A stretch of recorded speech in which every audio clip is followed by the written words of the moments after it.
In 1995, one man walked into a PhD program at Stanford University and walked out 2 days later. That single decision would eventually build the world's most valuable car company, the most advanced private space program on Earth, and reshape entire industries most people thought were untouchable. This is the story of the gamble that started it all. June 28, 1971, Pretoria, South Africa. A boy is born who, by most accounts, spent much of his childhood somewhere between the pages of books and the glow of a computer screen.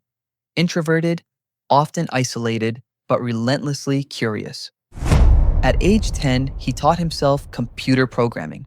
By age 12, he had built and sold his own video game, a space combat title called Blastar, for about $500. It was a small sale, but it was proof of something much bigger, that this particular kid didn't just consume technology, he built it. But talent alone doesn't build empires. Sometimes it takes a decision, a real deliberate break from the expected path. In 1989, as a teenager, he left South Africa for Canada. It was a move that avoided mandatory military service and opened a door most people in his position never got to walk through. What he chose to do with that door, a few years later, is where this story truly begins. Keep watching, because that decision changes everything you think you know about how empires like his get built. He studied at Queen's University, then transferred to the University of Pennsylvania, where he pursued economics and physics simultaneously. An unusual combination that hinted at where his ambitions were heading. Not toward a conventional career, toward something with global scale. By the mid-1990s, he had been accepted into a PhD program at Stanford University, one of the most respected academic paths in the world for someone with his interests. Almost every position would have stayed, but he didn't.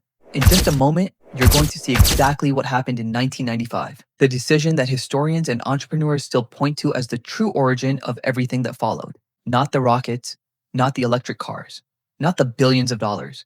All of it traces back to something that happened in under 48 hours. This is the turning point, and it's coming right now. In 1995, he enrolls in Stanford's PhD program in applied physics. 2 days later, he drops out. Not because he failed, because he saw something happening around him that felt more urgent than a doctorate. The early explosion of the internet and a window of opportunity he believed wouldn't stay open for long. Alongside his brother, he launched Zip2, an online city guide and business directory built for newspapers trying to understand this strange new thing called the internet. In 1999, Compaq acquired Zip2 for roughly $307 million. This is why 1995 matters more than any single company he's built since. That 2-day decision didn't just create a startup.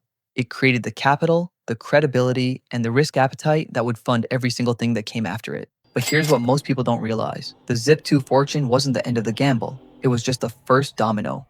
What he did with that money over the next few years is the part of the story that turned a successful entrepreneur into something closer to an industrialist, and one part of that story nearly ended in complete disaster. In 1999, he founded X.com, an online financial services company. It would later merge with a company called Confinity and become known to the world as PayPal. When eBay acquired PayPal in 2002, he walked away with roughly $165 million. Most people who make that kind of money at that stage of their career slow down. He did the opposite. He poured much of that fortune into a new company, SpaceX, founded in 2002. One of the boldest and most questioned bets of his entire career. Private companies weren't supposed to build rockets. Governments did that.